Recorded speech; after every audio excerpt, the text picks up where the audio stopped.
Hi, and welcome to Alert and Oriented, Whitman Partners platform for lifelong learning. We've brought in speakers so far to talk to us about retained executive search, different aspects about the business of running hospital operating rooms.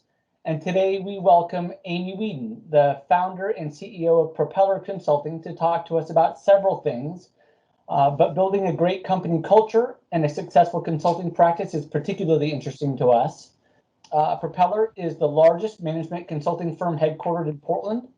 They have 70 consultants spread out over 3 offices, or that's the most recent published data that I was able to discern. 130 total employees. 96% of their employees say Propeller is a great place to work. 99% enjoy their work. So for the Whitman Partners audience, if we have a question, save them. We'll save time at the end for Q&A. I'll keep an eye on the clock and make sure that we don't run long. Amy, everyone's excited to hear about consulting and culture, but would you mind starting by telling us where you grew up and how you ended up going to a very unique college experience at World College West? Yes.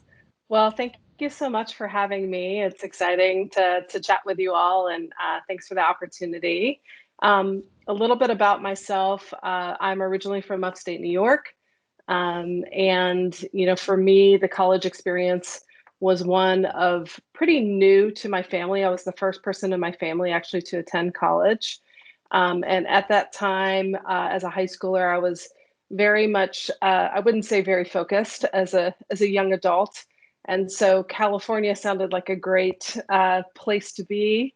And so I went to an alternative undergraduate school on the West Coast, and that was really kind of my foray into living in the West Coast. That school focused on spending time in a quote unquote third world country. And so I spent a year in Nepal during that college experience, which was amazing. It was actually a really great choice for me. And then following college, I picked up a backpack and spent around 4 years overseas, mostly in Southeast Asia and Australia and New Zealand. When I came back to the US, made my way back to San Francisco. And at that time, it was the beginning of the dot-com boom. And as I was looking for opportunities, actually fell in as a very junior analyst in a HR consulting company called Watson Wyatt. And so that was the beginning of my consulting career. Spent several years at Watson Wyatt, moved over to PricewaterhouseCoopers, which I'm sure many of you are familiar with.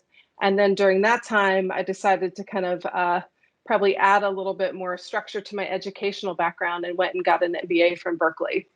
So that was my kind of time in San Francisco. I met my husband, who Josiah's met as well, because we're neighbors. And we decided to leave the Bay Area at the time. And even though I was doing very well at PwC and was kind of on the partner track within that organization, we decided to kind of pick up roots in the Bay Area and move to Portland. I did not know anyone in Portland. I did not have a job in Portland. It was definitely a new path for us. During that time, I met 3 gentlemen who came from Accenture or Anderson Consulting at the time, and they were starting a new consulting firm. I met them actually through Craigslist, if you can imagine that. And so I was one of their first employees, and that was called Acme Business Consulting. And that company got to be around, I'd say about 70 people during my tenure. And I was with them for around 6 or 7 years. And being one of the longest employees, kind of rose to the ranks of their leadership sort of pipeline and did everything from being a consultant to helping them manage their talent acquisition processes and HR processes, their brand and marketing. So kind of a mix of operations and strategy. And then during that time, I was talking with another person who also worked at Acme. And since both of us had a background in business, going to business school, I think we had that entrepreneurial bug. And we decided to step away from Acme and start our own consulting firm. And so after 6 months of kind of planning, we both left those jobs, very good jobs, on the same day, started Propeller. And so Propeller is now in its 8th or 9th year in existence. And as you mentioned, we're 130 employees. We have offices in Portland, San Francisco, Silicon Valley, and then Denver. And it's been a pretty exciting experience so far. And we're fast growing. We've had, up until sort of 2020, we were growing around 20-30% or more a year. And it looks like 2021 will be back on that growth path. So a little bit about me. Okay, so that's fascinating. And we're going to talk about hiring, and I know that you do a great campus presence. I'm excited to dive a little deeper there. But let's go back to Craigslist. Under what circumstances were those folks hiring through Craigslist, or how did that work? They were at the time, so this is now, I guess, around 15 years ago, or the early, sort of early part of the 2000s. I was looking for jobs, again, not knowing anyone in Portland. I looked sort of broad, and they had an ad on Craigslist. And so I was like, okay, let's do it. We met at Pete's Coffee. I actually met Pete Lizotte, who was one of the founders of that company, at a coffee shop, and felt like, okay, these guys feel like my people. Let's carry on the conversation. Ironically, we did carry on recruiting from Craigslist maybe for about a year or two after that, and then realized that really wasn't the path. But it did work out for us at that time. Yeah. I think it shows that, the talent acquisition strategies and where you find good people changes pretty frequently. And so what may work, 2 years ago is going to, be very different 2 years from now. Okay.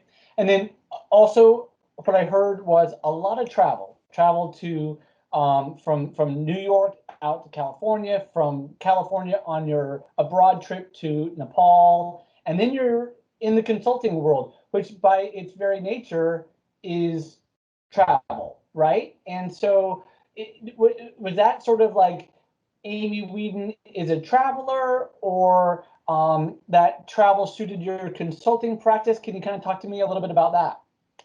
Yeah, I think as a young person, and certainly as an adult, I have a bit of wanderlust, and I like to seek new places and experience new things. I think it's one of the things that I've missed most about the pandemic is not being able to travel with my family or go to new places. And you're right. I think the consulting industry as a whole does travel quite a bit. And so, I think one of the things about Propeller that we've tried to do is actually limit our travel, mostly because I think that there's a balance between, one, being in person with folks obviously makes the experience a lot more rich in terms of understanding people, communication, being able to convey, complex concepts, of course. But it can kind of wear on you, I think, as an individual. And so particularly as you kind of move through different phases in life, we've wanted to create a model where our consultants work locally for local clients versus what I would say the PwC model, which was, you get on a plane every week and travel Monday through Friday.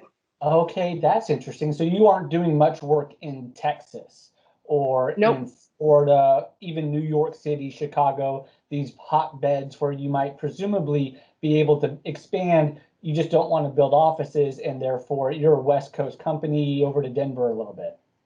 Yep, we are a West Coast company. All of our clients are headquartered in the markets that we operate in. So 2020 kind of mixed that up a little bit because we're all virtual. So we do have some Portland consultants who are working for some San Francisco companies and vice versa, but we're not pursuing business in Texas or New York. And a lot of that is because we put a high premium on two things. One is that in-person interaction. So we want people to be in person with our clients because we think that really helps the work. And then two, we want to create a work-life balance for our employees. That means that they can have a family and have kids and have, things outside of work and lives. Yeah. So now, for the most part, yeah, our folks may travel a little bit. Like if we have one of our clients has a project, that requires them to go to Asia or something like that, they will travel for that, but they're not traveling every day. Right. Okay. Now we're talking a bit about culture, but so when your consultants go to a client headquartered in Portland for this conversation, are they do they have an office space there? Do they typically have a cubicle there, or are they just going for meetings? How does that work? Yeah, we try to embed ourselves really closely with the clients. I think one of the things from consulting that I realized from my more of my PwC days is that there tends to be this kind of us and them mentality that is created when consultants show up at a company. And so we try to break that down. So we show up, we have a cube, we're sitting alongside mostly client team members, and our projects are pretty substantial. So they last, I would say, on average around 8 or 9 months. So Monday morning, they're showing up with the rest of the team, getting going on work. Friday afternoon, they're leaving. And so, we try to avoid folks feeling like we call it going native, like they still are a consultant, and they're not working for those companies directly, but for the purposes of our work, mostly because our folks are actually leading teams of people, we want them to be very present. Okay, interesting. 8 or 9 months average assignment, it sounds like. Is 13 weeks the industry standard in your industry, and then it gets extended by mutual agreement? Or is 6 months typical, or is it everyone is case by case? It depends. So for example, Gap is one of our largest clients. We've been working with them for several years. They're familiar with the quality of our folks, the type of work that we do, and they'll usually come in and say, well, we want someone for a year. We'll take them for a year. And so then we have to kind of build out that contract for that. If we are engaging with new clients, so for example, Airbnb became a client in 2020. Okay. We came in to do an assessment for them. They weren't used to working consultants like us, with consultants like us. So that was a 2 to 3 month kind of project where we came in, and probably more typical. We came in for key meetings. We didn't really have a home in the office. And really we were there to help with kind of strategy and recommendations. Gotcha. So a little bit of both. So Gap and Airbnb, boy, those are certainly, Airbnb's been in the news a lot lately. So tell me, can you walk us through a little bit about your consulting practice? What do you do for Airbnb? Nothing company confidential, of course, but what can you share with us about what you do? Yeah, I think our projects, none of our projects are really, no two projects are alike. So sometimes it takes a little bit to explain, like, well, what is it that you do? Some cases, for example, I mentioned with Gap, some of the work that we do, or even at Nike, is really involving some sort of probably IT system, major change that includes technology, some sort of process change, and project management, managing a group of people to kind of get through all of the steps that it takes to execute on that. The work at Airbnb probably fit more into our kind of people and change practice. And so we were tasked to come in and help an organization within that company that was really struggling with how they were managing themselves. It was a new leader that kind of came in after kind of an unsuccessful leader. And I think even that prior leader had a short tenure as well. So a lot of leader change, a lot lack of clarity in terms of how the team should be working, what were the kind of metrics they should be driving for, what were the things like how often should they be meeting as a team, what kind of communication should be going out, how should the organization be structured. So we came in and made recommendations around how to change the organization and the kind of the boxes within the org chart, if you will, but we also kind of helped the leadership team kind of just develop some discipline in terms of how to manage their team. And that was the kind of the goal of that project. Back to going native. So we have 30 interims as of today. Interim is our term, but they're our employee at our client site, and they go native, I guess, right? How do you prevent the us versus them? What are some of the tactical approaches that you might use there? Yeah, I mean, I think that the difference between us and how we see consulting versus, in our business, it would be contracting, whereas you come in as a role and you're hoping to get hired, eventually. That's not our model. Like we come in, we do an engagement, and then we leave. And I think the difference for us is really around this element of client service. So, we are there in service of others. We're not necessarily there to kind of toot our own horns or to kind of act, really kind of put ourselves in the spotlight. We're really there to help other people be successful. And so that really changes the dynamic. If I came in as a consultant and was there to support a leader, That's very different than if I was going to become the leader, right? And so in terms of how I would be, making sure that folks heard my voice and my vision for the future versus helping someone else define theirs. I think, when you're coming in to, eventually take on a role, you're not only focused on kind of getting the work done, you're focused on what is your place in the organization and how do you kind of find the right place. I think as a consultant, your primary focus is on getting the work done and helping others be successful. Got it. And so let me ask you a question now about consulting. So presumably you're growing like a weed perhaps, right? And don't have consultants that have the luxury of being on the bench, but maybe you do. What do you do when you have someone that isn't staffed on an assignment? How does that work? Are you able to deploy them in a different area, use them in a secondary purpose? Yeah, our company model is that we pay people a salary regardless of whether they're on a client engagement or not. Yeah. So when they're in between projects, we try to keep them busy internally. So we have a running list of internal things. We're a startup company, so there's all kinds of things, to writing blogs for a website, to helping us fix some of our financial reporting, to implementing IT systems, to developing kind of things that we need to grow. And we have someone that manages it. We call it the bench, that provides, someone may be on the bench for a few weeks and then they, will take on a project and then go to a client and they'll kind of pass that project on to someone else. During the beginning of the pandemic, we actually had more people on the bench than we've ever had, because some clients cut their contracts, we lost some clients. And so our goal during 2020 was really to keep everyone employed, because we put so much effort into hiring these folks that we didn't, it takes a lot to find the right people. And if that meant we were a little less profitable or other things, we really wanted to keep everyone. But these people were kind of idle in many ways. And so we had to find a lot of work for them to do. The pandemic provided a unique opportunity because we also had a lot of parents who were now, on projects that were really busy and then managing families at home, trying to homeschool and things of that nature. So we buddied up a lot of our consultants with a partner and said, the two of you together can do the work of one full-time person. So collectively get the work done. And then the other thing we did is we have an ongoing list of community partners that we manage. And so when we do have capacity, we reach out to them and say, hey, we have some folks available. Do you have some work that you need us to do? Can we come in and help? And that work actually becomes really rewarding. So in some cases, it allows some of our consultants to stretch into new areas that they haven't done before, like strategy or organizational change. And it makes them feel good about, how they're spending their time. So that's been how we've been able to kind of manage the workforce in that way. Interesting.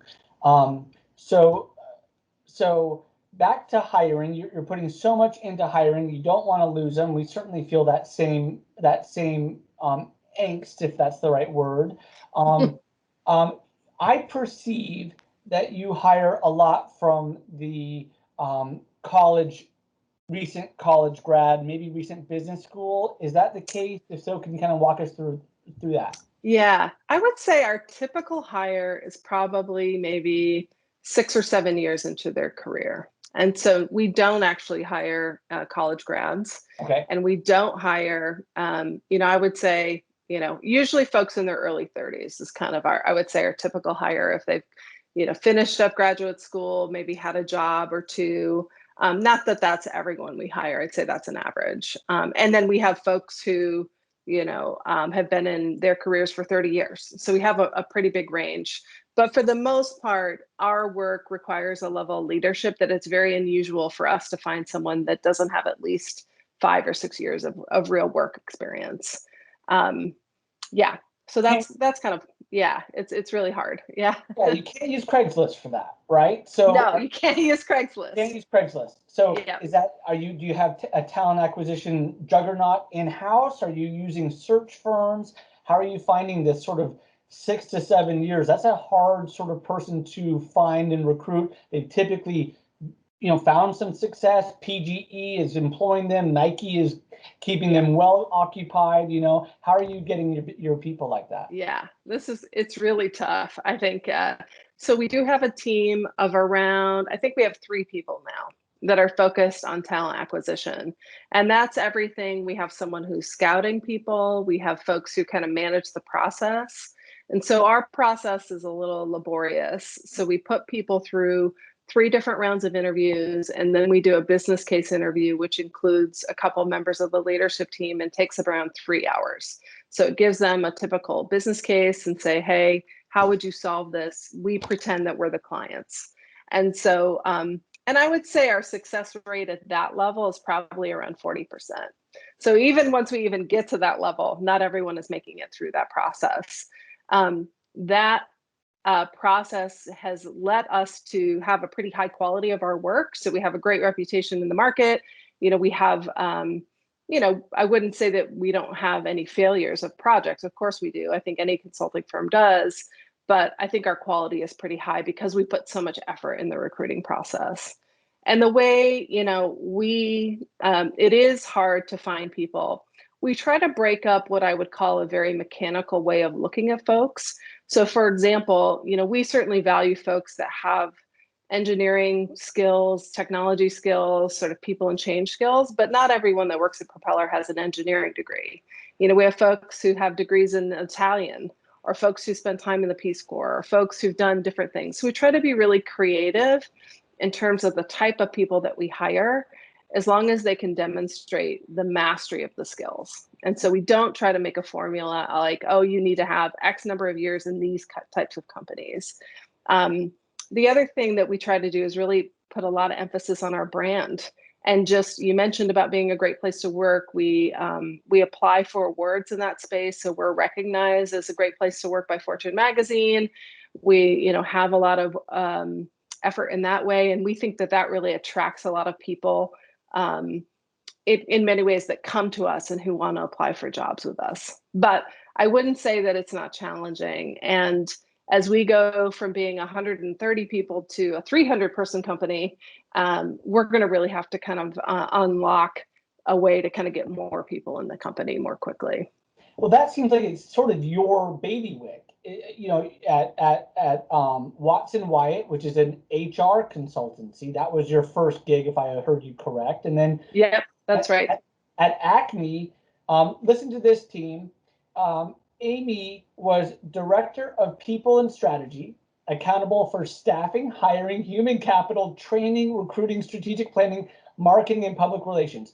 I mean, this is your thing, clearly. Right. Yeah. Yes. I mean, I love the talent acquisition process. I think people are fascinating. I think the process by which you find someone being, exceptional is really fascinating. And so I currently, I have several interviews this week on my calendar. I do a lot of the business cases. It's something that we don't, as a company, we don't necessarily push that down. We consider that part of the role of a leader. Right. Okay. And so you're the last person to interview the candidate from a logistical standpoint. Is that correct? Not all the time. So there's myself or a couple other, we take a team approach. So we say, I have to trust that my colleagues at the senior leadership level are going to make the right decision as well. So we say 2 of you, buddy up. 2 of you are going to make the call on someone in that business case interview. And if those 2 people, if I interviewed someone and thought they were amazing and they did that final interview and thought that they were terrible, then I trust that their decision holds. So we don't second guess each other. We basically say, hey, you guys do it together. And if it works, it works. And if it doesn't, and that vice versa. Yeah. Right. Okay, well, I would love to say that we're following in your footsteps, but if I'm honest, you're younger than we are. You've got 8 years to 130 people. Presumably, you've had some growing pains along the way where you've gotten kind of clogged up at a business model that you couldn't break through. Can you talk to us a little bit about the growing pains to get to that size and what you did to break through? Yeah, I mean, I think when I think about the size of our firm, going from 30 to 50 felt like a huge jump. Going from 50 to 90 felt like a huge jump. And then like from 90 to where we are today felt like a big leap. So there are certain periods in our growth that feel like the way we do things or we're doing things becomes outdated really quickly. And we're in that environment now. And so we constantly, most everyone that works at Propeller is a consultant. So we tend to look at our own company and the way we do things with a lot of criticism. We're constantly pointing out, oh, we could be doing this better, or we could be doing that better. And I think we also ask ourselves, is this going to work when we're 300 people? And a lot of times the answer is no. Like we just talked about our talent acquisition process. One of the things that we've done up until this point is hire like a generalist type of consultant, someone who could flex into these kind of roles or those kinds of roles. As we get bigger, we actually have to have more specialized people, maybe people who are deep in data and analytics or people who are deep in change management. It's harder to find people that can do all the things. And so that changes everything, like the type of questions we ask, like the type of people we scout, where we look for them, all the things around that. So we have to kind of rebuild the process, retrain the team, rethink things. And once we're done with that, we have to probably start again and redo it again because we'll be in a different place. So I think it's that sense of continuous improvement. We have a small team that kind of looks at our internal functions. Another area of pain, which you might understand, is like we're still running QuickBooks.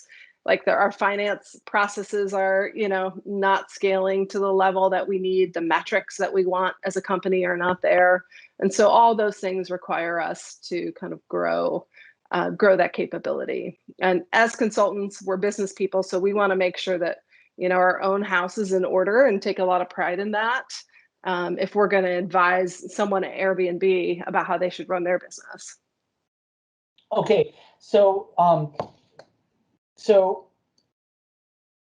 we talked a moment ago to get the audience caught up. Amy has had an office in the Pearl. Sounds to me like we're taking this opportunity, you timed it just right, and we're able to let that lease lapse. But what will you do to return from COVID? And then a second question is, what changes from COVID do you think in the consulting world will be structural, and what will be cyclical? Where will we bounce right back? Yeah, I mean, I think everyone's kind of evaluating, for me, up until the pandemic, I was, literally in San Francisco every week, traveling quite a bit. I would go down there from a sales perspective, because obviously a big part of my role is selling, and have a coffee with someone, like literally travel hours to have a coffee. And now I think from a pandemic perspective, I can just do that right now, like literally in my pajama bottoms, right? And make that connection with folks. So I think there's an investment in terms of, can you build connection with people always beyond kind of that in-person piece? So I think that'll change. And I think we'll be more thoughtful about how much we travel or engage in that aspect of the business. For us, our consultants kind of need to follow what our clients do. So, we have clients, in Portland, Nike's our largest client, Portland General Electric, Northwest Natural. There's in San Francisco, as I mentioned, Salesforce is a client, Gap is a client, Adobe's a client. So all these companies are approaching the return to work in a different perspective. And once Adobe says, hey, we're coming back to the office, then our consultants need to come back with them. So we feel like from a Propeller company perspective, we need to be laggards in this way. So we're not going to say, hey, everyone needs to show up in the office tomorrow. We're going to kind of do a wait and see what happens with our clients. And it's very different. Like Adobe as a company is very on the cutting edge of thinking through like the future of work and like what's that experience for employees. And so they're looking at things like the hub and spoke model, where you come in for maybe just collaboration sessions, or maybe you come in for team meetings, versus companies like Nike, who have invested a ton of money in their campus, and they've told everyone they expect them to come back, maybe not immediately, but once over 2021, there's going to be an expectation that people are coming back into the office. Right. So Yeah. So for us, we really, we need to make sure that our internal staff, if we have an expectation that our consultants are working on site, then our internal staff will have that same expectation. We're struggling a little bit. We have offices in various stages of maturity in all of these places. Like, so in Silicon Valley, it was a WeWork place that we were able to kind of wrap up really quickly and not pay rent. In San Francisco, we actually rent a really nice space that's all set up for us. In Portland, as we mentioned, the lease, we had a lease lapse, so we didn't re-up with that. And so Portland as our headquarters, it's going to take a lot of thinking to say what's going to be the office needs of the future. Like, are we all going to show up every day? Are we all going to come a couple days a week? How's that going to look? Obviously, Portland's going through its own changes as a city. Before, I think we all were like, yes, let's be in the heart of Portland. And maybe now we're like, okay, maybe the outskirts of Portland are okay. Yeah, so right. I think what we'll do is probably sublease a place for 6 to 9 months and kind of see how things play out, and then make a move for a permanent space probably towards the end of the year is what we're thinking. Sure.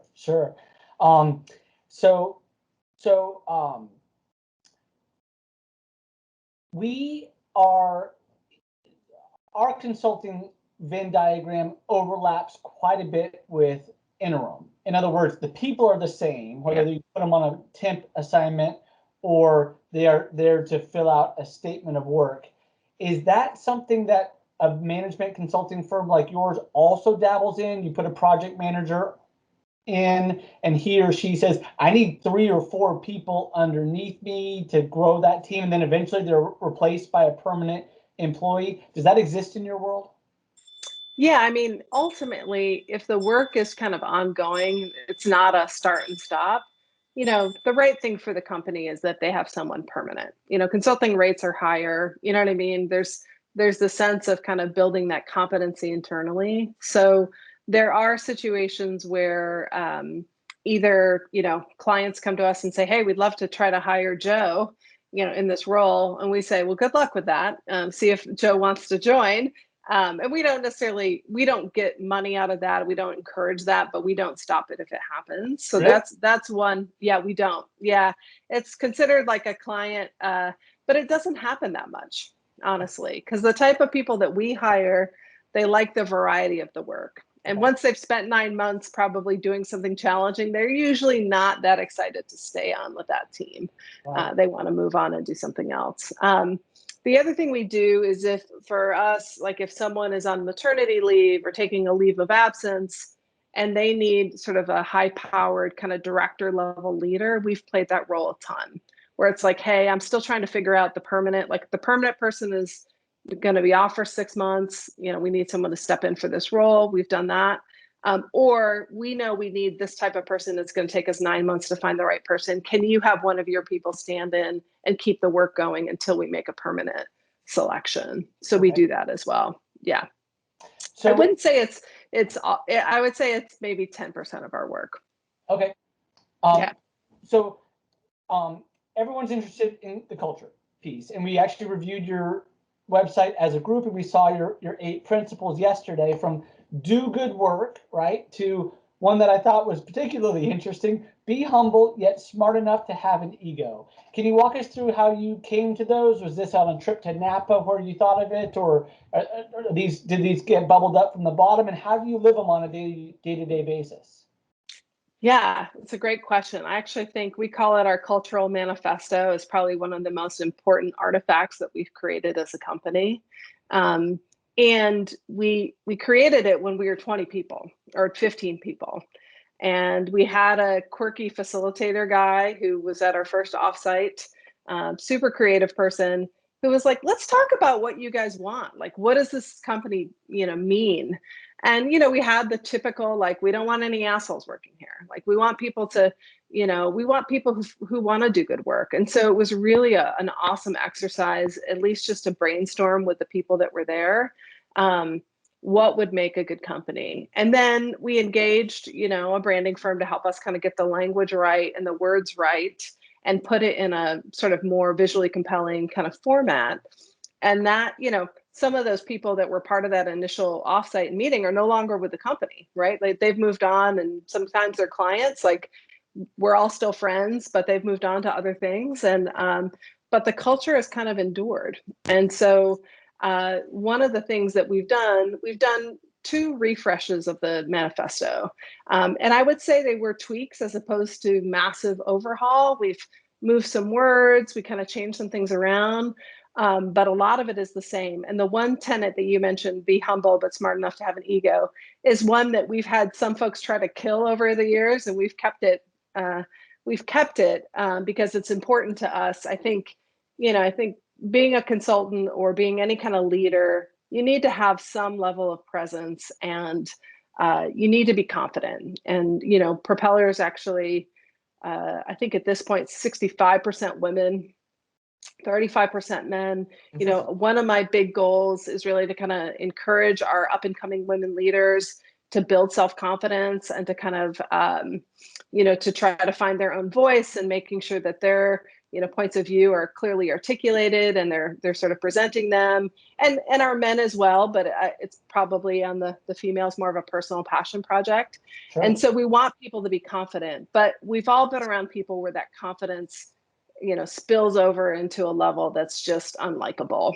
And so arrogance is something we really are not interested in. And we've certainly had people apply to Propeller from McKinsey and Bain, and who their resumes say, yes, they'd be a great hire. We met them, and we're just not interested in that. And so a lot of times being successful at our company means how you treat others and how you engage with others. And I think some of that humility comes from, we're all learning. None of us are perfect. We make mistakes, and that's okay. We can that's how you learn, is by pushing yourself into areas of unknown, and maybe you stumble, but you kind of learn and grow from there. And I think that's important part of our culture.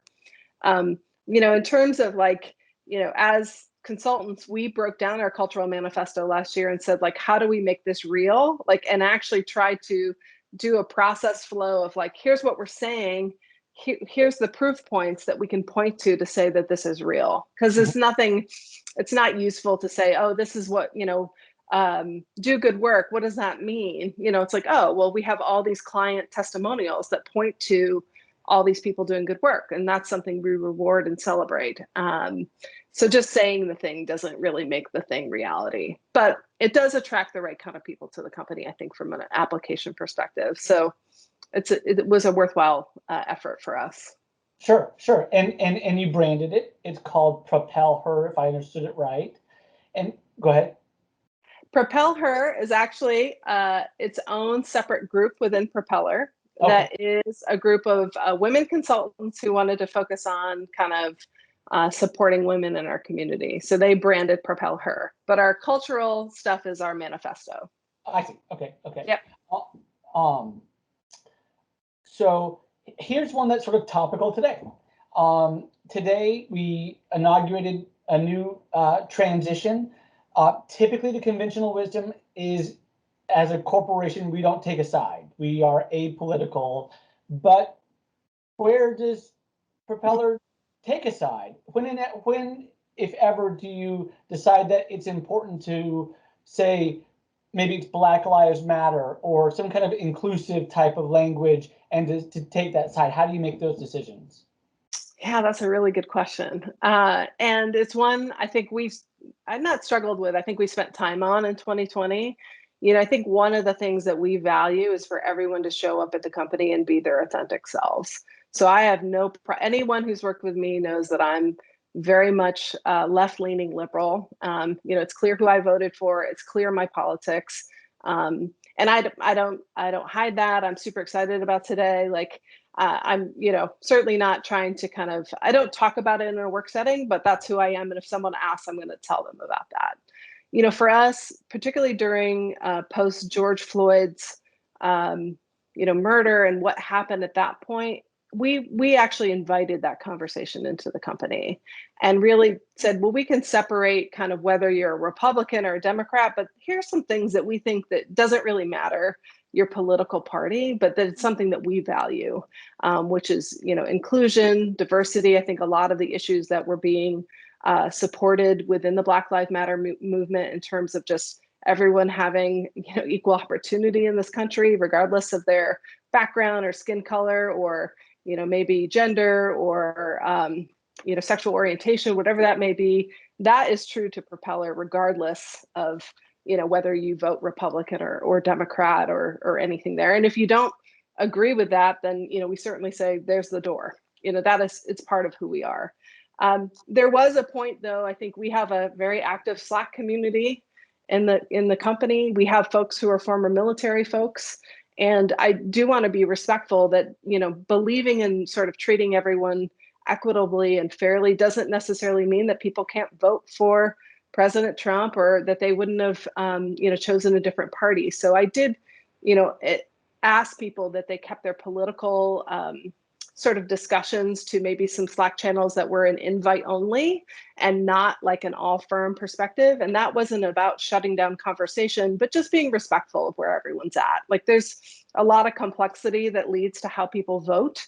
And, I certainly wouldn't want to, being open-minded means being open-minded and means that you're kind of inviting people from different backgrounds and inviting them in the conversation, not making them feel like that they can't be themselves at work. And so that was something that we did. And we've had to kind of veer people that way. And so we do have on our Slack, we have a very active Snowflakes channel that, folks are very much celebrating today. And, I'm not sure 100% of our employees are on that channel, but that's an opt-in kind of conversation as opposed to it's dominated through all the company.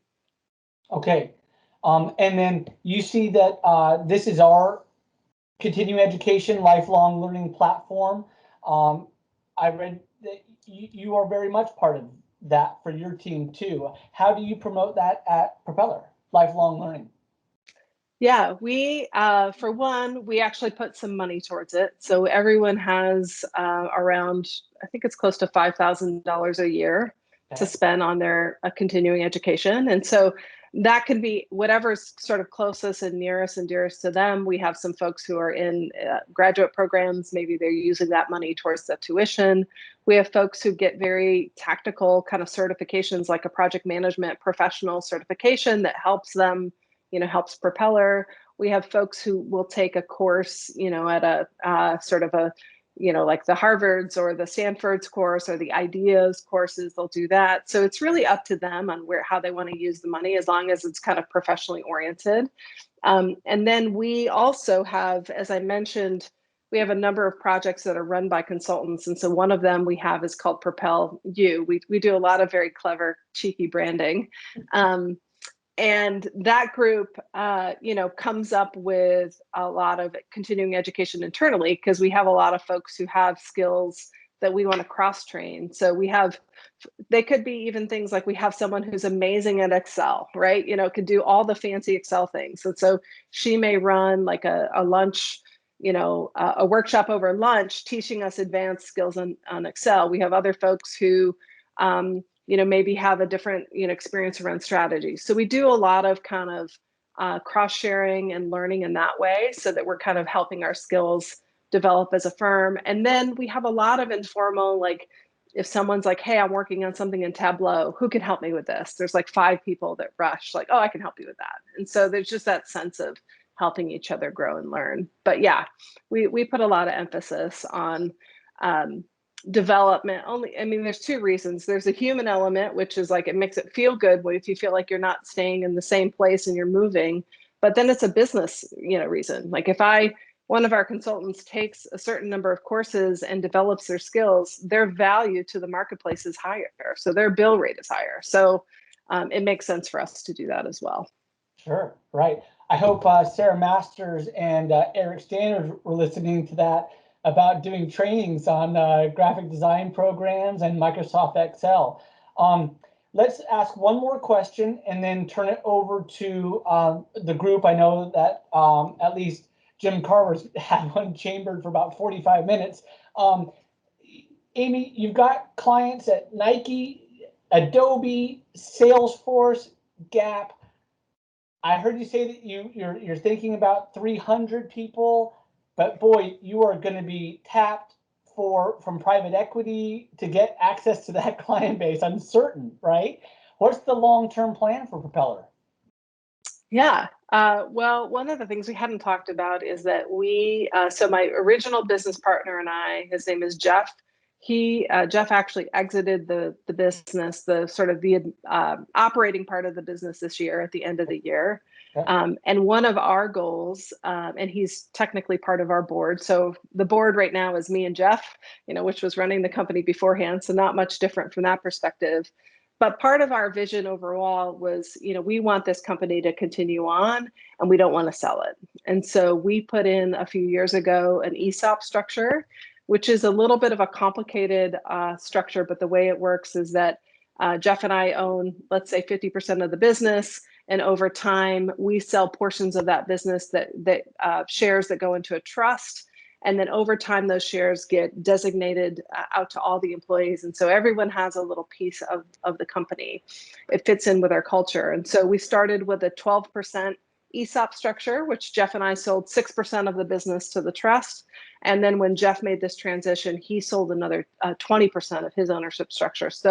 He still has a piece of the business. I still have my piece of the business. And then we have the employees at this point own around a third of the company. And so that makes one, I get probably, and this is going to sound not humble, but I probably in 2020 have gotten 20 calls from companies wanting to buy us or others, if not more, including Accenture and others. And the answer is always, we're flattered. We want to, obviously make the connection, but we're not interested.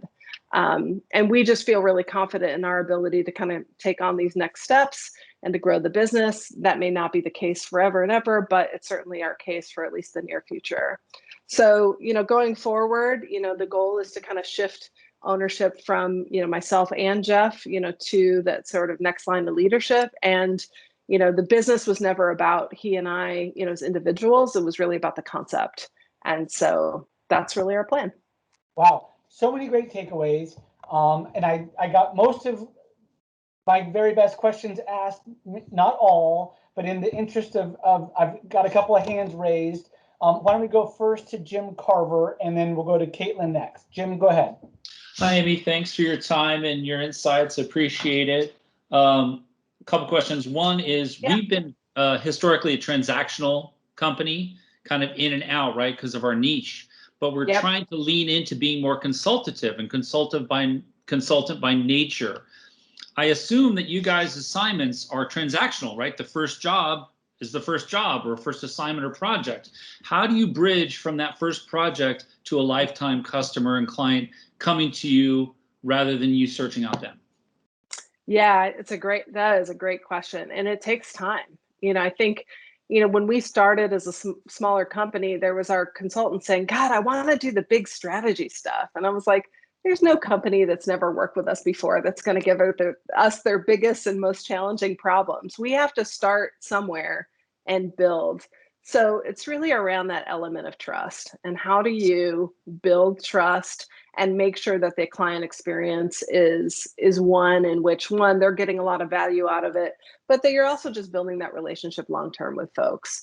And so I wouldn't say that we've completely cracked the nut on that. In some cases, our work can be still transactional, and we try to have it be more consultative, but it doesn't happen with one engagement. It usually happens with, hey, let's help you here be successful, and let's show that success. Let's make sure we take care of you as a person, and then we keep coming back to you for more. So now some of our clients that we've done work with now for 4 or 5 years, we're now in that position of being a trusted advisor, but it didn't happen overnight. And so I think it takes a lot of diligence and just, delivery excellence to get there.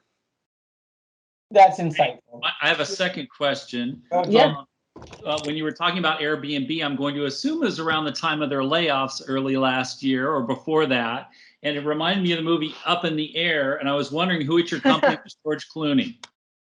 Yeah, it's funny. Airbnb was, I typically don't do client work personally because I'm running the company and it's hard for me to even though I am a consultant. I made one exception, which was Airbnb. And the deal with them was like, hey, we have a leader that needs a coach. And for you guys to get in here and do work, we need Amy to coach the leader. And so I said, fair enough. I'm all in. I'm gonna do that. So it was really tricky. And this was just when the pandemic hit and just when their layoffs came in. We did go in, typically as consultants, we don't come in and do that typical George Clooney, like this person's out, this person's in. But this leader inherited a team that was not functioning well. And so I personally played that role of saying, these people need to be exited. And this is going to be better for you in the long run. And so I worked with her to help that process a little bit, or help her see what were the ways to measure success in that way. But it's not typically something we would do. Thanks, Amy. Yep. Caitlin Krasner. Hi, Amy. Can you hear me okay? Yeah, I can. All right. Well, thank you so much. This was really fascinating to get a peek into your company that's come so far in such a short period of time. So my question, I thought Jim took it, but it's a little bit different flavor in a similar vein though. So something I struggle with is we go to great lengths to get an interim contract in place, put somebody great in the assignment, they do the assignment, then we leave. We are not native by any stretch, meaning that we represent the people that are doing the work as opposed to us being there personally.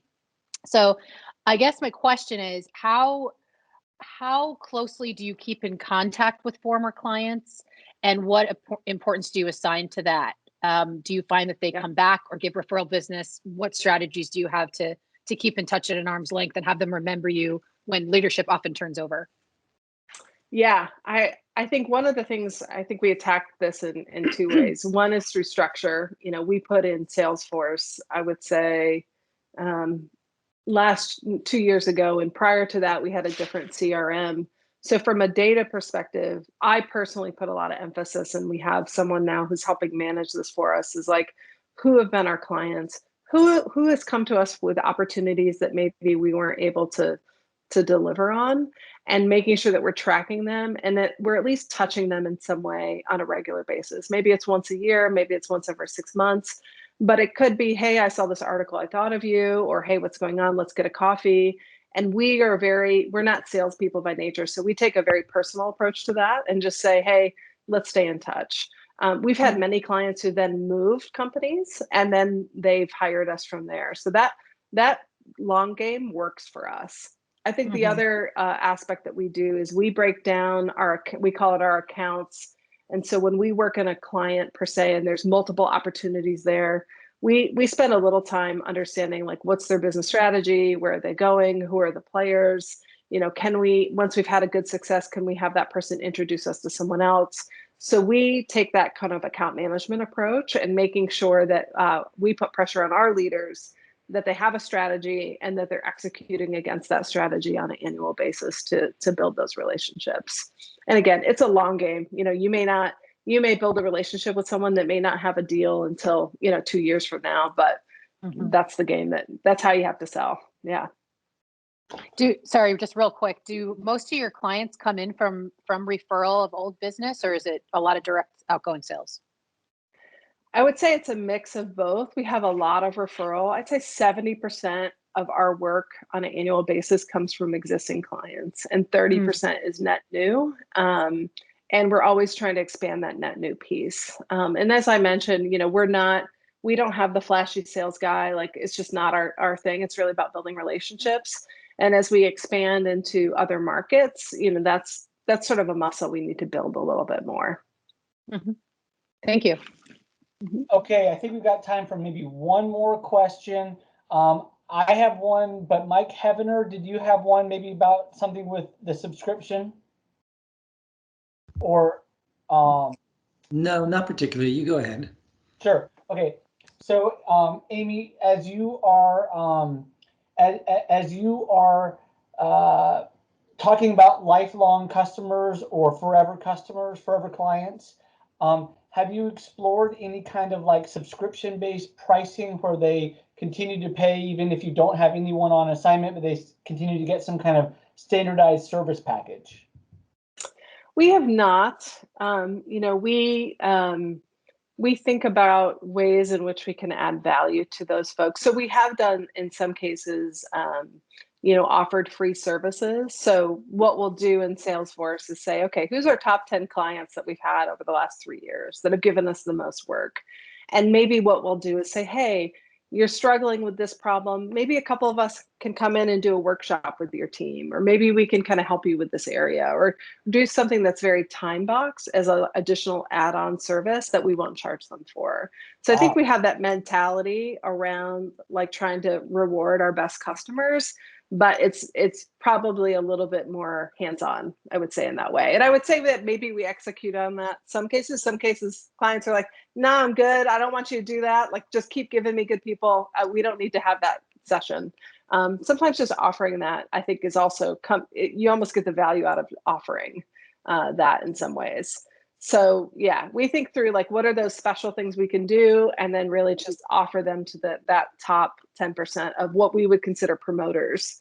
The other thing we do a net promoter score analysis. So we ask our clients, and for the folks that we have as promoters, one, we try to think of what more can we do for them to help them? And then what more can we be asking of them? Like if they're really excited about our service, like who can they be referring us to? Can they write something on our website? Like, what's that give and take with them? And so I think over time, just getting really better at kind of honing that relationship. That is interesting. I love that insight about offering your top 10 customers the workshop and they don't take you up on it per se, or if they do, you're probably happy for that. Yes, you get insight into your business, like, like giving them advice on their human capital strategy or whatever that may be. Right. Yeah, I think there's ways to kind of build that beyond the transaction, as you mentioned. Yeah. So Amy, this is terrific. So, frankly, given your culture and your whole ethos, I'm not surprised that you were so helpful for us, but we appreciate it. Thank you very much. Yeah. Yeah. So helpful to speak to somebody that sort of has so many things. It seems so well figured out, right? And so I know everything's a little bit challenging these days and work from home, but you sure do have a terrific business and a terrific group of people that you're working with. So thank you very much for sharing your insights. Yeah, well, thanks for inviting me. I, got out of the sweatpants today, specifically actually put mascara on, which is not every day. So appreciate that. And yeah, just wishing you all the best. It's a new year. Obviously, we're seeing a lot of positive interest in the market, and hopefully you all are as well. So I think we're all looking forward to an exciting 2021. All right. Thank you so much, Amy. Take care. Thank you. All right. Bye. Bye-bye.